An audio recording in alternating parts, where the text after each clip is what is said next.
Assalamualaikum warahmatullahi wabarakatuh. Sahabat Hidayatuna, semenjak maraknya penggunaan media sosial, isu yang muncul dalam kehidupan kita bergulir begitu cepat, bahkan dalam lingkup terkecil sekalipun. Selamat datang di Hidayatuna. Mari mendengar Hidayatuna, edisi menjadi Muslim yang multi perspektif, ditulis oleh Rofiki Asral di hidayatuna.com. Selamat mendengar. Belakangan ini, isu yang berkembang di media sosial tak ubahnya mie instan. Cepat saji, cepat santap, namun mengandung efek berbahaya bagi kesehatan. Isu yang diproduksi pun seringkali hanya berakhir menjadi limbah informasi yang dapat membahayakan secara personal hingga masyarakat luas. Tak sedikit dari situs pewarta berbasis online yang latah, ikut-ikutan menjual judul, terkadang tanpa mengindahkan isinya. Media-media seperti ini seringkali hanya membuat berita dengan judul yang bombastis, atau bahkan membuat judul yang melenceng dari konteks isi berita. Konten-konten tersebut dikonsumsi oleh masyarakat luas yang budaya bacanya rendah. Membaca judulnya saja bisa jadi keributan, kemudian latah memposting di media sosial masing-masing secara serentak dengan beragam komentar. Sesaat kemudian trending. Ketegangan pun kemudian muncul. Begitulah masyarakat kita hari ini, lebih-lebih kalau menyangkut agama dan berbau politik identitas.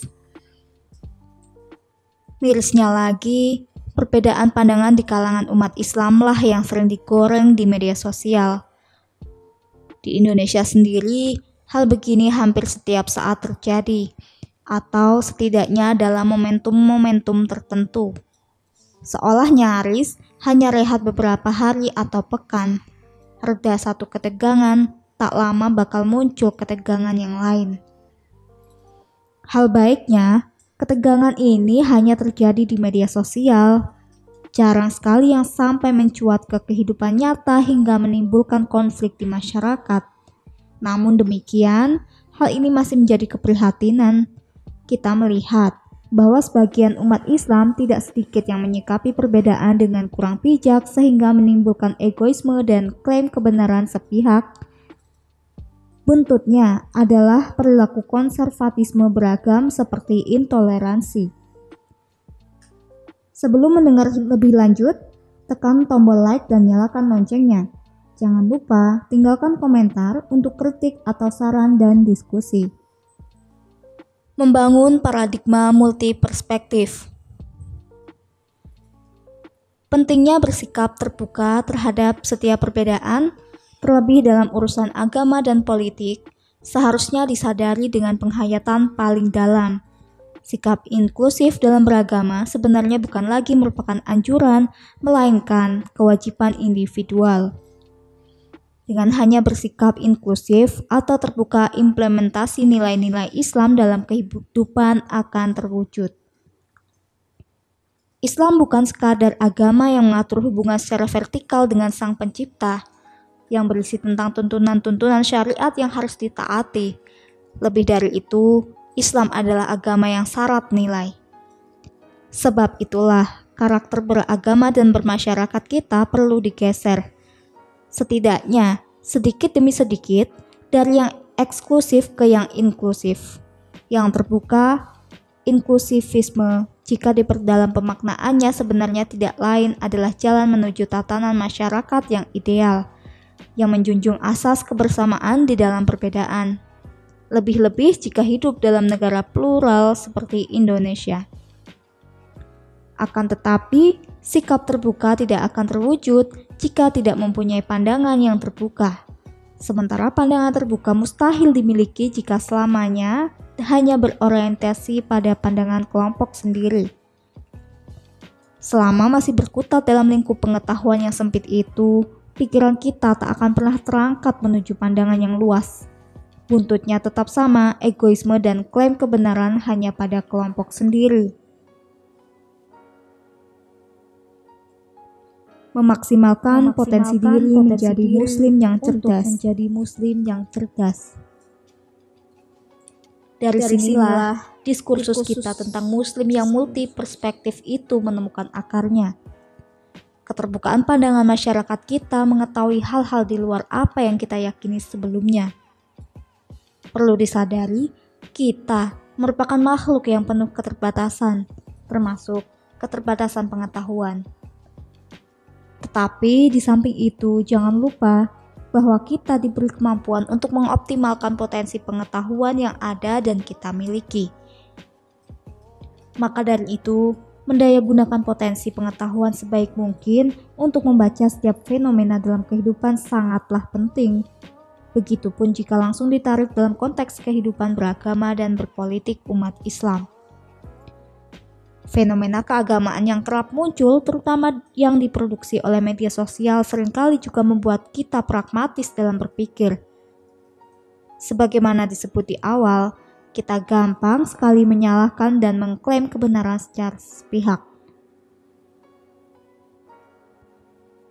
Boleh dikatakan, saat ini umat Islam memang sangat rentan terhadap isu-isu keagamaan. Contohnya saja, melihat muslim masuk gereja, publik pun menjadi ramai dan sebagian dari kita meneriaki kafir. Meski hanya perdebatan kuno, namun mendapat kesempatan baik untuk mencuak ketika yang melakukannya adalah tokoh, terutama tokoh agama yang tidak disenangi oleh kelompok yang pandangannya sempit. Membaca persoalan untuk memecahkan masalah. Perlu kita sadari bahwa Islam itu sendiri kaya sudut pandang. Membaca persoalan dalam internal agama pun bisa dilihat menggunakan berbagai macam kacamata pengetahuan, apalagi untuk membaca persoalan di luar itu. Membaca persoalan di luar agama menggunakan kacamata agama bisa dibenarkan, namun itu terlampau sempit. Sekali lagi, kemungkinan besar hanya akan memperoleh moral judgment, gampang menyalahkan dan memberi klaim kebenaran sepihak.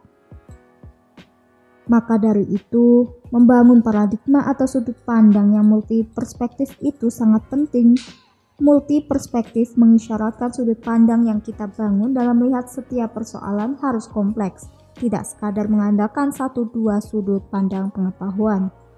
Dengan begitu, kita akan menjadi muslim yang kaya sudut pandang yang membaca setiap fenomena dengan bijak melalui kemampuan daya pikir yang optimal. Kemampuan mengoptimalkan nalar inilah yang akan membawa pada sikap seperti toleransi, moderasi beragama, kepekaan sosial yang tinggi, dan sikap-sikap lain. Sikap yang mencerminkan implementasi nilai-nilai Islam. Sederhananya, hasil dari cara pandang yang multi perspektif itu adalah perilaku beragama dan bermasyarakat yang luas. Tidak kaku, namun kritis membaca keadaan. Terima kasih masih setia mendengar Hidayatuna sampai selesai. Sampai jumpa di edisi mari mendengar Hidayatuna lainnya. Wassalamualaikum warahmatullahi wabarakatuh.